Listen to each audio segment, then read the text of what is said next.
Hey guys, this is Tom, and I'm here for another game with the Puresteel collar deck. So let's see what we're up against. Definitely like this hand. Looks like we could definitely go somewhere if we can pick up another white source for the Puresteel. Really liking the change, adding sort of War and Peace. I think it gives us a lot more options against like token decks. Some of the other red-based decks. I think it's a really nice benefit here. What I was finding is that the ponders, while they were nice at allowing you to kind of get the last part of the combo, I sort of found that it didn't have enough just overall power, and there would be some slow draws where if you didn't get the combo, the draw would kind of peter out a little bit. So being able to have additional threats like Mirror Crusader and sort of War and Peace, I think will really help shore up some of those slow draws. So it looks like we're up against some form of Delver here. Either Esper Delver, possibly Delver Blade. Should have an idea here fairly soon. The Delver match is definitely one that I have been trying to get this deck ready for, and I think that it's going to be a fairly good matchup.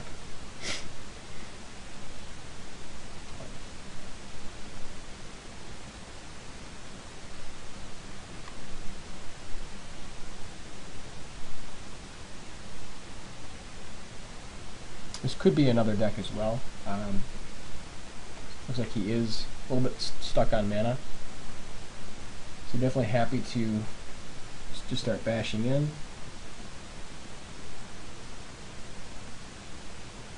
And then hopefully we can get another white source here pretty soon. Not going to play the collar just because it's going to be more effective when we have a Puresteel in play to get the most value out of it. Okay, looks like he is still stuck on land here. So we're going to take as much advantage as we possibly can. Now what we could do here is we could just drop like a Puresteel and a collar, which is fine, certainly. But if I drop sort of War and Peace and he doesn't have an answer, it's going to be very, very shortly game.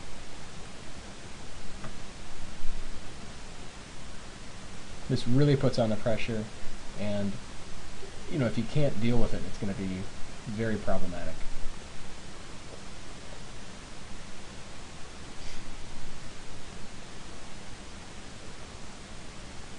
So the good news is here is that now, you know, since he may have like Vapor Snag, you know, our play is going to be to drop Puresteel first, and then if he, you know, decides to mana leak, then he's just going to be taking a lot of damage.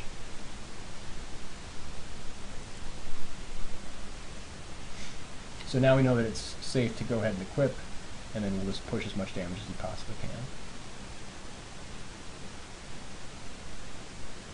You could, of course, have the gut shot. You know, so this is one thing which we, you know, could have been expecting. So it might have been correct there to try to, you know, maybe drop another collar. But I really think the right play there was just trying to equip, and unfortunately he had the gut shot there. So. And we still want to play collar when we have Puresteel in play, so.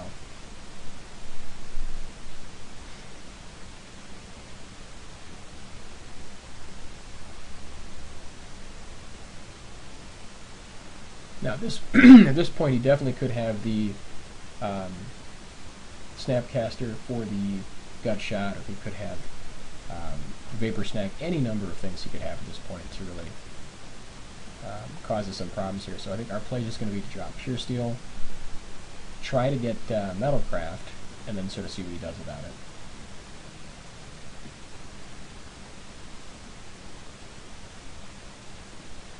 Now, of course, the downside is if he does counter the Mortar Pod, we can't attack the sword, but I think we're in enough of a position here where we're fine just waiting an extra turn. We've got him on the back foot.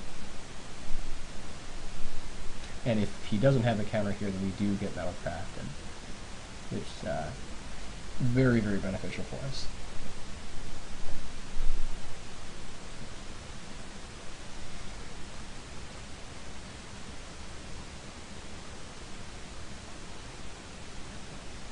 Okay, and there's the Snapcaster, which I was expecting.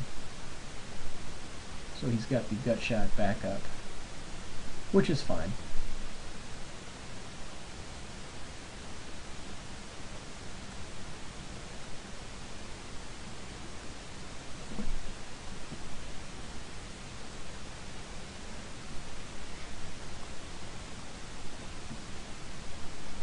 We could just take out the Snapcaster right now, but there really is no real need at this point here. If he wants to Vapor Snag it back, that's just fine.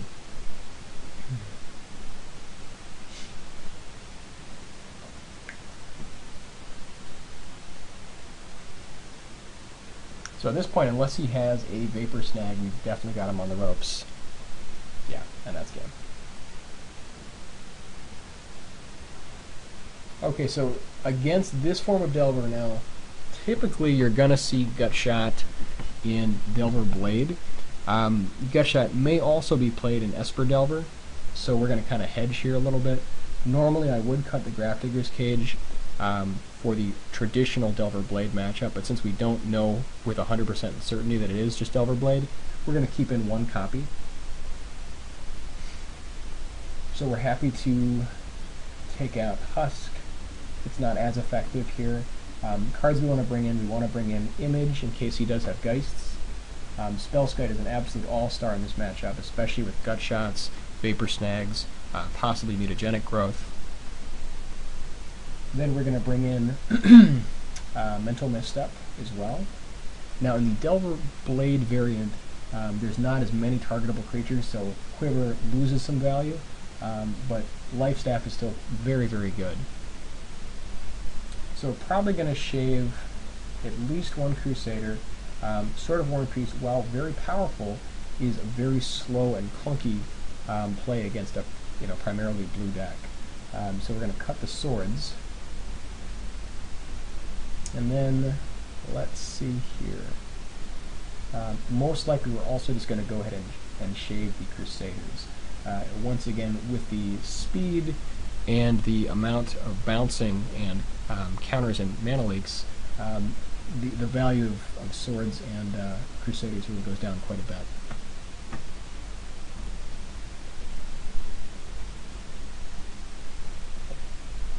So very happy to keep this hand. We have the turn 1 Misstep for his Delver, or the turn 2 Mortar Pot as well.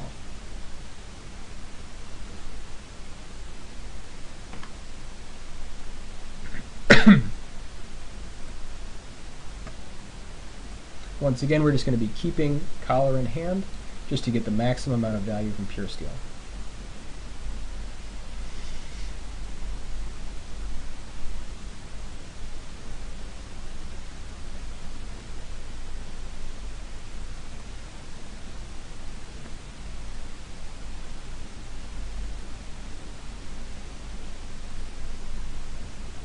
And very happy to sneak out a Puresteel before he's able to have Mana Leak back up. And here comes the Vapor Snag. So, we certainly can misstep the Vapor Snag, which I think is going to be a fine play for us, since we don't want to lose that much time. This way, if he has Delver, we still have Mortar Pod back up.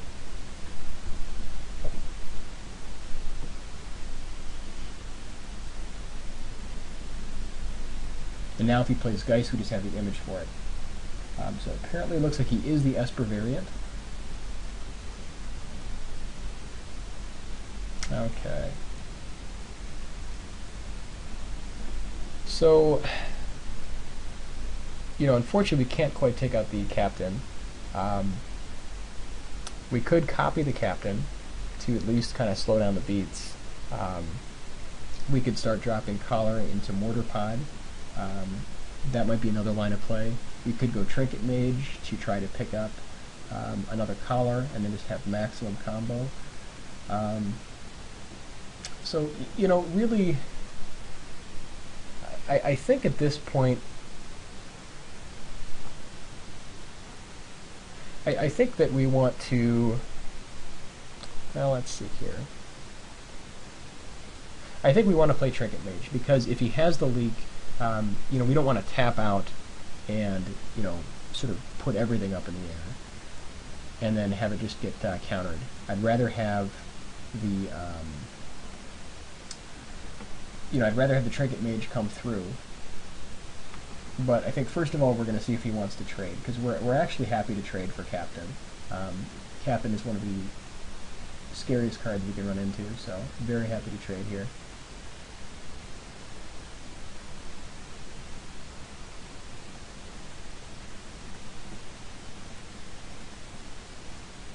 So like this way, I mean, even if he counters one of the mortar pods or the collar, we'll still get another one through.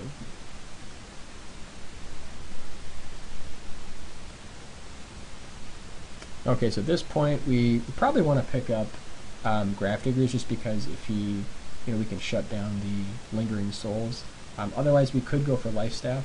Lifestaff may be a little better, just because if we can get the mortar pod collar combo going. They're both very good in this matchup, to be honest. I think we're going to go for the Grafdigger's Cage here, actually. By turning off his ability to play more and more spirits, and it's really going to help us. And right now he's on 4 mana potentially, so he won't be able to, tap out Lingering Souls and do it again.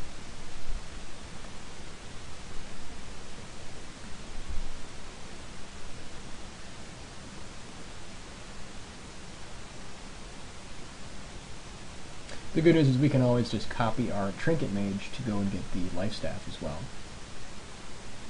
Or we could copy the Puresteel Paladin and then start drawing extra cards.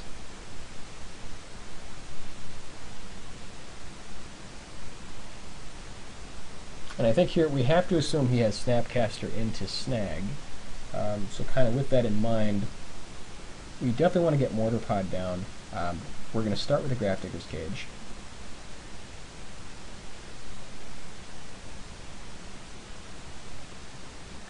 Yeah, so there's the Grafdigger's Cage.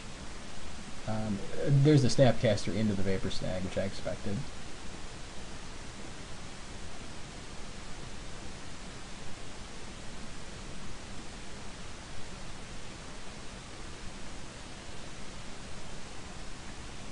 Now we could just play Puresteel into Collar, which is fine, but I think we may want to run out Image here on the Trinket Mage to pick up another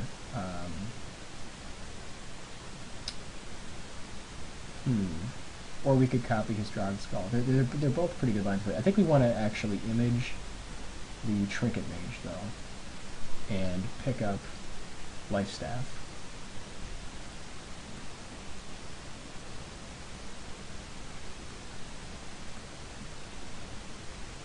Then next turn we can drop Paladin and then drop most of our equipment here. Now since we're only going to have 5 mana, I do want to make sure we drop one of these equipment now, the more important one being the Lifestaff.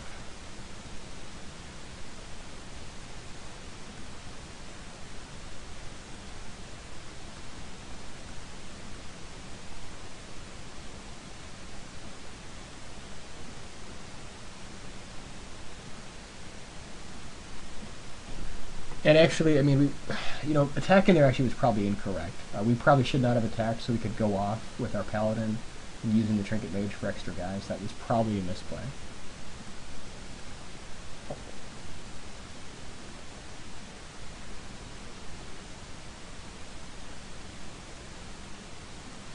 Okay, so there's Lingering Souls. Yeah, and that, luckily we very luckily drew the Doom Traveler, but that definitely was, I think, a misplay there, letting the Trinket Mage die.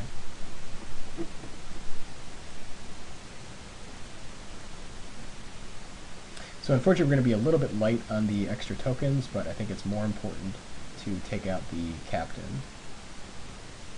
Now if he has another Vapor Snag, we're kind of in trouble here.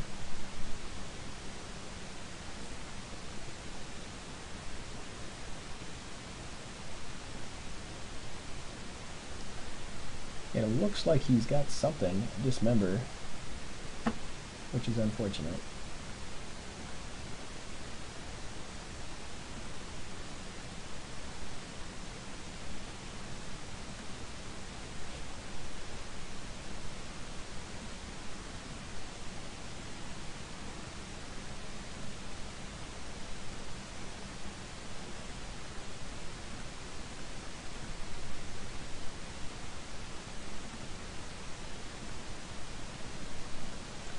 So kind of our plan here, try to take out the captain if he doesn't have another captain for backup, and then try to stabilize a little bit with life staff.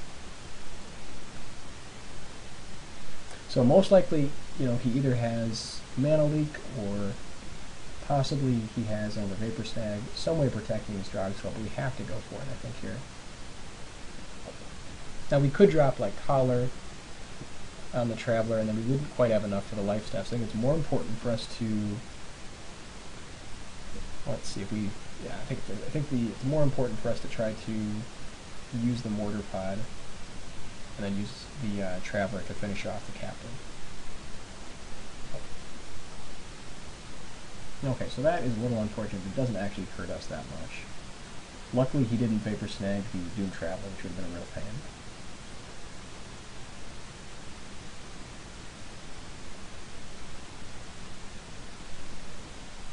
Okay, so now I think we just equip staff, bash in, and then finish off the Captain.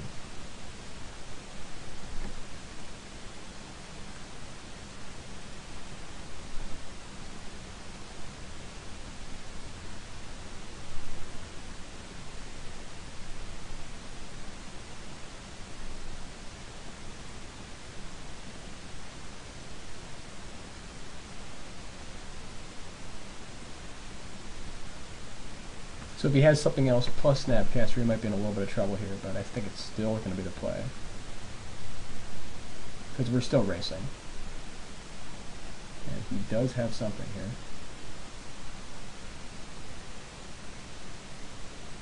Offering, is it beating?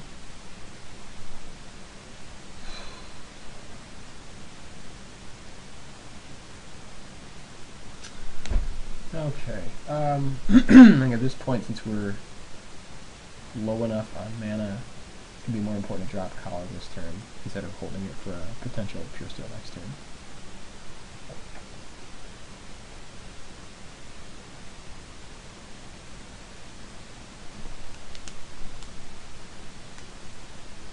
So we're definitely going to need basically a miracle to pull out of this one.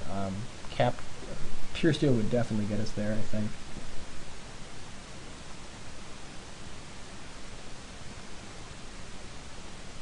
Unfortunately, yeah, they will not. Let's see. Yeah, and I think that's it. So if we Trinket Mage, yeah, blocks here, it's not quite enough. Okay, so knowing that he's Esper Spirits, definitely want the second Grafdiggers. Quiver becomes much better. Let's see, what else do we want? War and Peace is actually a little bit better against this version. Just because he has less blue creatures. Cards that we can cut, we probably shave Double Collar. Spellskite is still very, very good. Image is less important.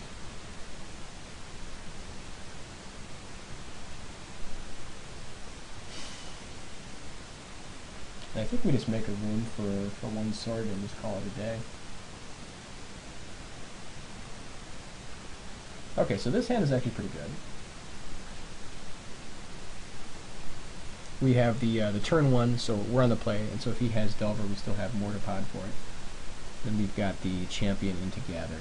Now he's probably going to have some sort of answer for Champion. What we could do is we could wait to drop Spellskite first, which is definitely going to slow us down a little bit, but I don't think is actually going to be too terrible to play, just because he has so many different ways to just take care of Champion. He has the Dismember plan, he has the Gut Shot, so I think that dropping the Spellskite first is actually not the worst.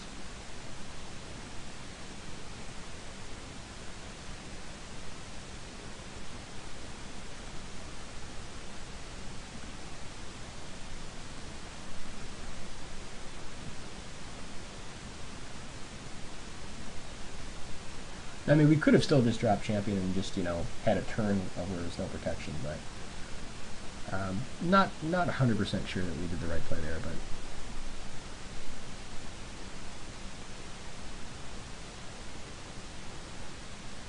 so now with spell skiting on the field, we can then drop double champion into gather and really have some action.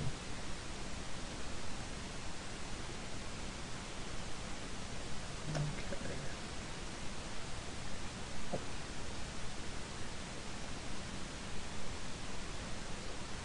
And he has the mental misstep for it.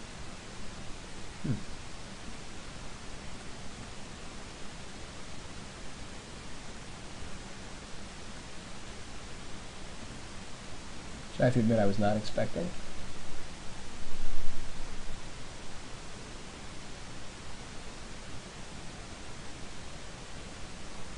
Here's the captain.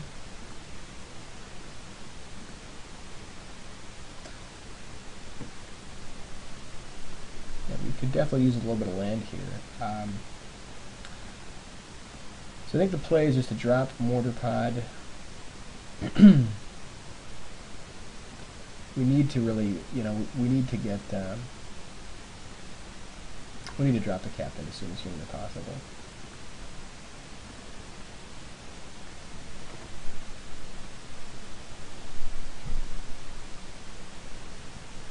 Ugh, yuck. Okay, and I'm beginning to think more and more that playing the turn 1 champion would probably have been a much better play, even if he has the mental misstep or whatever else.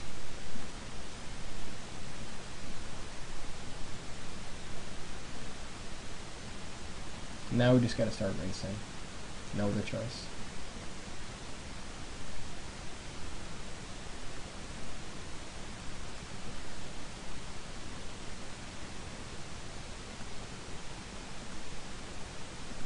And of course, having all 3 spell skites in our hand is not really helping us there.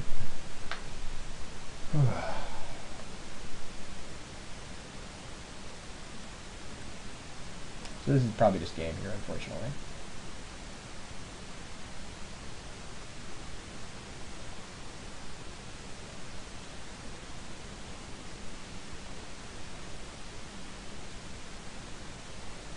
And here, I mean, we're pretty much dead in the water, but we can at least redirect the dungeon ghosts.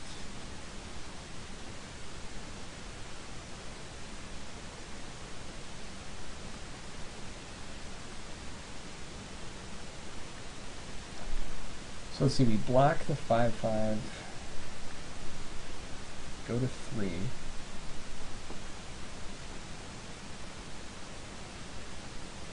Yeah, bash in. Yeah, we're so short-handed here, we have to attack with everyone, I think. And we can't even target, so, ugh, this is just probably game.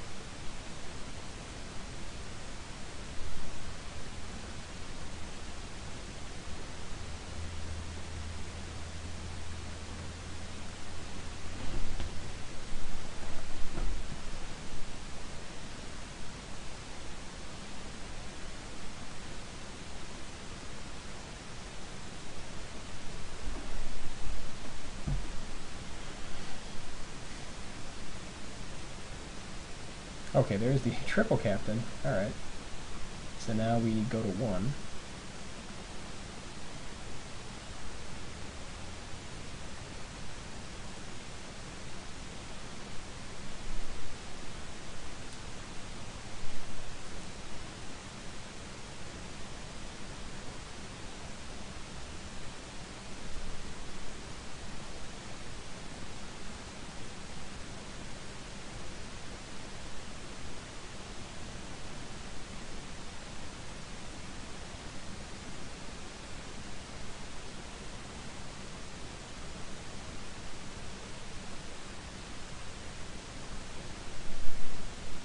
And unfortunately that's going to do it. So if we push in, yeah, that's it. Okay guys, thanks for watching, appreciate it. We will see you for the next one. I'm beginning to think more and more we really need to start showing up this matchup especially by including, if we go to the deck real quick to have a look, one of the things which is constantly in flux is going to be the sideboard. and really kind of preparing for GP Minneapolis, we want to make sure we have all of our matches covered. So, for instance, against this deck, it might have been better to drop O-Ring in, but of course, if he has the double Drog Skull, we can't deal with it. Otherwise, we could consider maybe shifting some things around, opening up some room for Corrosive Gale, which would be very, very good against this deck. So, leave comments, tell me what you think. If you think that there are potential changes to the sideboard that you want to include, I'd love to hear your guys' feedback, and we will do some more games here. Thanks for watching.